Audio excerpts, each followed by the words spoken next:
My name is Letty, and I used to love taking long showers. There was something soothing about the steam, the steady rhythm of water on tiles, and the isolation from the world. But now, every drop sends a shiver down my spine. It all started a few weeks ago. I had just moved into a quaint little apartment on the outskirts of town. The rent was cheap, the neighbors quiet, and it had a certain charm with its vintage fixtures. I was particularly enamored with the clawfoot tub in the bathroom. It looked like something out of an old movie, a slice of history I could immerse myself in. The first night in my new place, I decided to take a long, relaxing shower. As the hot water poured over me, I felt the stress of the move wash away. I closed my eyes, letting the steam envelop me. That's when I heard it, a faint whisper, barely audible over the rush of water. I dismissed it as my imagination, maybe the pipes making noise. The whispers became more frequent. Sometimes, I would hear soft murmurs just as I was drifting off to sleep, other times when I was alone in a room. Always, they were just on the edge of perception, impossible to make out but undeniably there. One night, after a particularly long day at work, I stepped into the shower, eager to unwind. The bathroom was filled with steam, the mirror fogged over. I turned on the water, the hot stream easing the tension in my muscles. As I stood there, eyes closed, I heard the whisper again, clearer this time, right behind me. I spun around, but there was nothing there. Just the empty bathroom. My heart pounded in my chest, and I laughed nervously, telling myself it was just the exhaustion playing tricks on me. But the uneasy feeling lingered. The following nights were the same. Every time I showered, the whispers grew louder, more insistent. I started to hear words, though they made no sense. "Join us," they seemed to say, "and it's so cold here." One evening, determined to prove to myself that it was all in my head, I set up my phone to record audio while I showered. I turned on the water and tried to relax, but my nerves were on edge. I finished quickly, grabbed my phone, and sat down to listen to the recording. At first, there was nothing but the sound of water. Then, faintly, the whispers began. "Join us," they said, "and come closer." My breath caught in my throat as I heard another voice, clearer, more desperate. "Letty, help us." I dropped the phone, my hands shaking.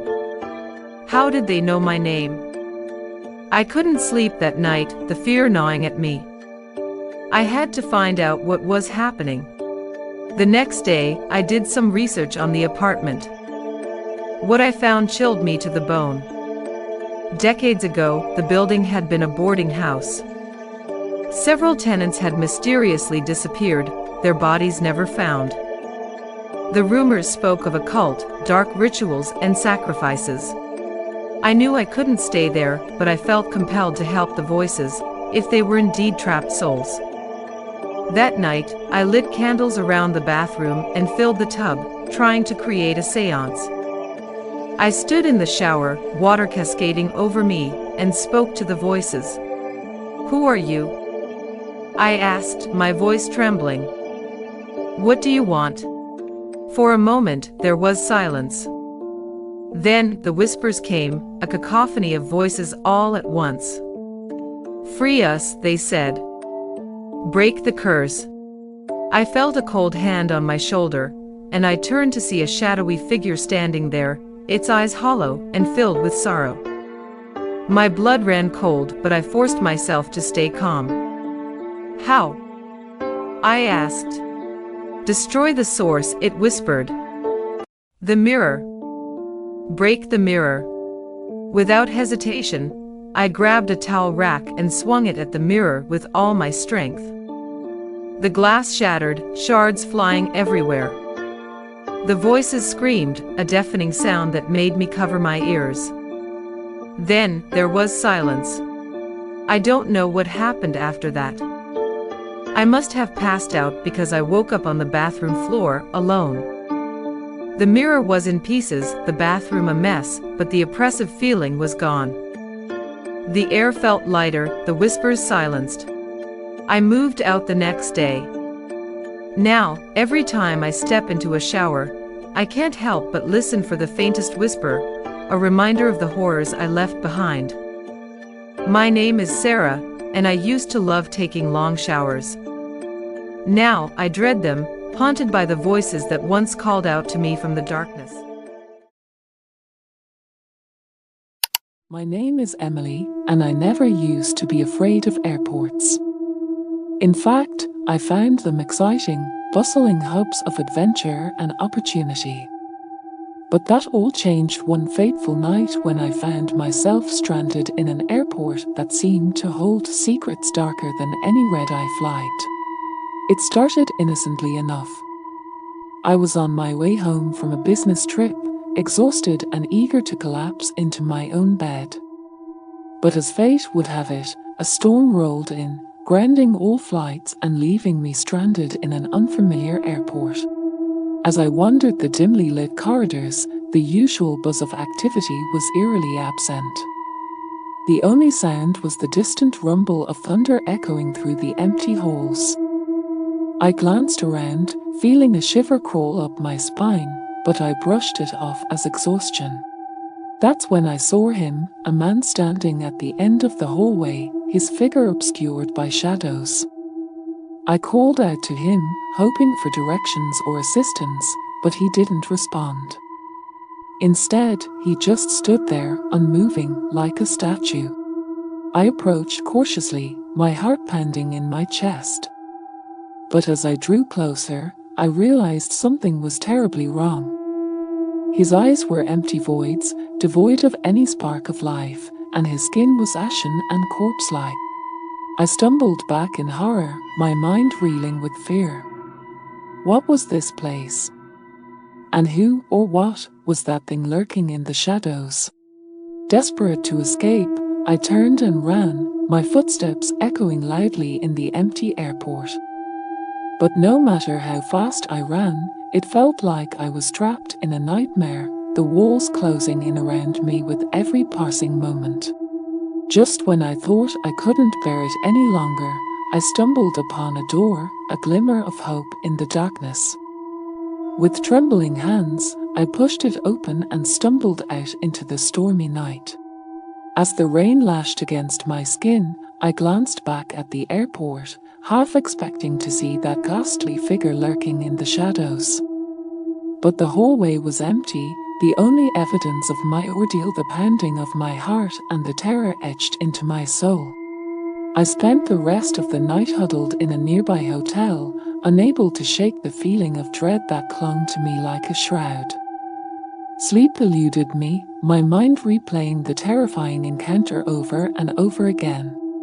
The next morning, I awoke to find the storm had passed, and the airport was once again buzzing with activity.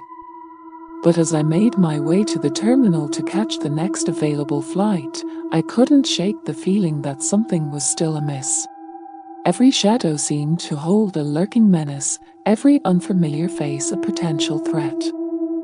I couldn't bring myself to relax, my nerves frayed by the memory of that ghastly figure in the hallway.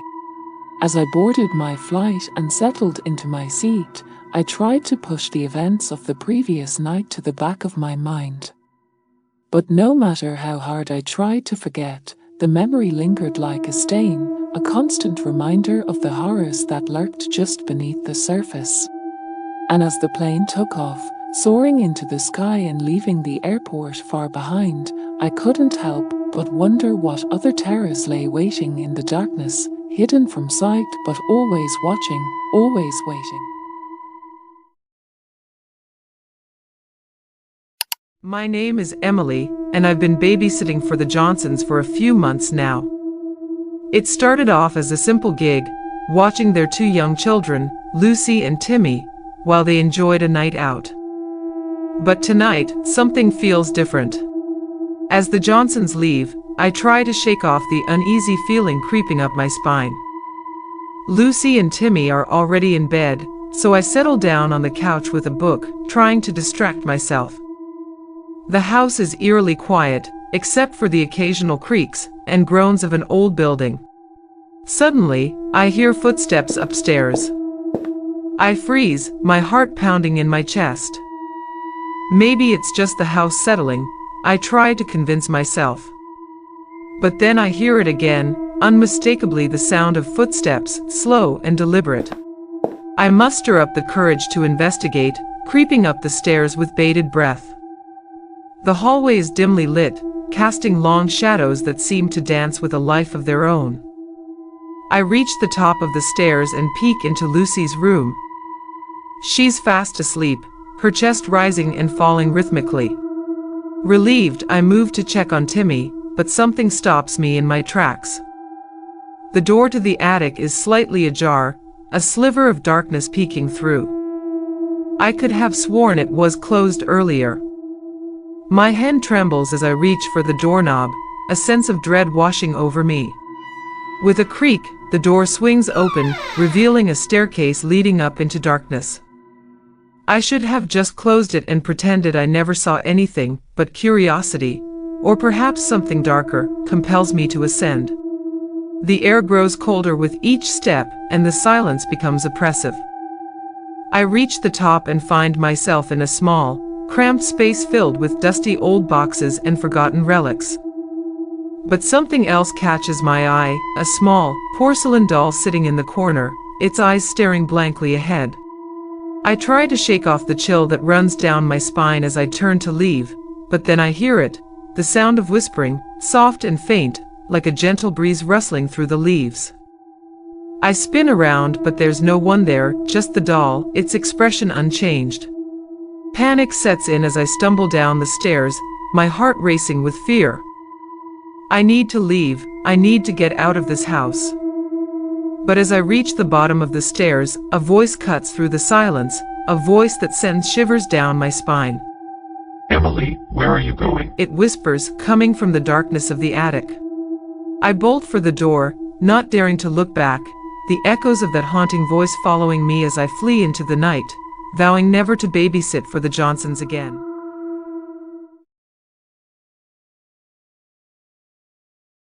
I remember that night vividly, as if it happened just yesterday. The chill in the air, the ominous whispers that seemed to echo through the darkness, and the feeling of unease that settled deep within my bones. It was a night that would forever haunt my dreams. I had been invited to spend the weekend at my friend's cabin deep in the woods. It was supposed to be a fun getaway, a chance to escape the stresses of everyday life. Little did I know, it would turn into a nightmare beyond my wildest imagination. As we arrived at the cabin, nestled amidst the towering trees, a sense of foreboding washed over me. Something about the place seemed off, but I brushed it off as nerves. After all, I reasoned, it was just a rustic cabin in the woods. The first night passed without incident. We laughed and joked, sharing stories around the crackling fire. But as the hours ticked by and the darkness outside deepened, a sense of unease settled over us like a suffocating blanket. It was during the witching hour that things took a sinister turn. A strange sound, like nails scraping against wood, pierced the silence of the night. We froze, exchanging nervous glances as the sound grew louder, closer. Then, without warning, the door burst open with a deafening crash. A gust of frigid wind swept through the cabin, extinguishing the fire and plunging us into darkness. Panic gripped my heart as I fumbled for a flashlight, my hands trembling uncontrollably. As the beam of light pierced the blackness, my blood ran cold.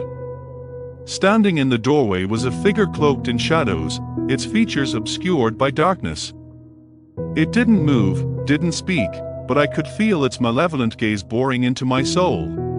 Terror seized me then, rendering me immobile as the figure advanced slowly into the room. With each step it took, the air grew colder, the oppressive weight of its presence pressing down on us like a suffocating fog. I wanted to scream, to run, but fear held me captive in its icy grip.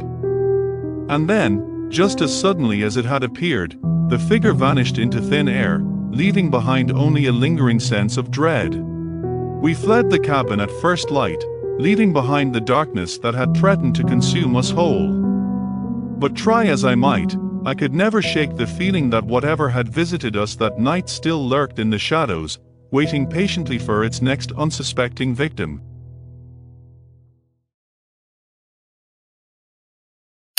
Hi, I'm Sarah Evans, an ordinary high school student with an extraordinary curiosity.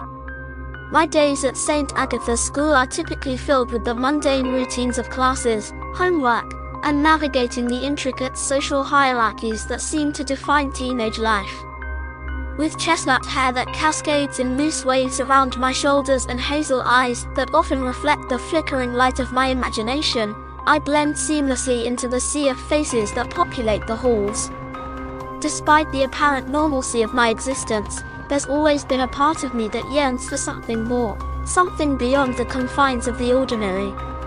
I've always been drawn to mysteries, captivated by the allure of the unknown and the promise of adventure that lies just beyond the edge of the familiar. It was this insatiable curiosity that led me to St. Agatha's School, a place steeped in history and rumor. Nestled among the towering trees of the forest, its ivy-covered walls whispered of secrets long forgotten and mysteries waiting to be unraveled. From the moment I stepped foot inside its hallowed halls, I knew that my life would never be the same. At first, St. Agatha's seemed like any other school, bustling hallways filled with students rushing to class, teachers bustling about with stacks of papers, and the distant hum of conversation echoing off the walls. But beneath the surface, there was an undercurrent of unease, a sense that something was amiss in the air. It started with small things, inconsequential anomalies that could easily be dismissed as mere coincidences. A book misplaced here, a shadowy figure glimpsed out of the corner of my eye there. But as the days passed, the incidents grew more frequent and more sinister, until it became impossible to ignore the dark forces that work within St. Agatha's. It was during a particularly mundane math class that the first true sign of the school's malevolent presence revealed itself. Miss Thompson, our teacher, was in the middle of explaining a problem on the board when her voice faltered, her eyes widening in fear. We followed her gaze to the window, where a figure stood silhouetted against the fading light of dusk. It was a grotesque shape, twisted and contorted in ways that defied all logic. Its eyes glowed with a malevolent light, pouring into our souls with an intensity that sent shivers down my spine. And then, as quickly as it had appeared, the figure vanished, leaving behind nothing but a lingering sense of dread. From that moment on, the horrors within St. Agatha's only escalated. Shadows seemed to move of their own accord, whispering voices echoed through the empty corridors, and objects inexplicably shifted when no one was looking. My classmates and I exchanged nervous glances, each of us silently acknowledging that something was terribly wrong within the walls of our school. But despite the growing sense of fear that permeated every corner of St. Agatha's, I couldn't help but feel a thrill of excitement coursing through my veins. This was the adventure I had been searching for, the chance to unravel the mysteries of the world and confront the darkness that lurked just beyond the edge of perception. And so, as the shadows lengthened and the whispers grew louder, I found myself drawn deeper into the heart of St. Agatha's, determined to uncover the truth behind the malevolent force that held the school in its icy grip. Little did I know, my journey into the unknown would test not only my courage but also my sanity, as I came face to face with horrors beyond imagining and discovered the true nature of the darkness that had plagued St. Agatha's for generations.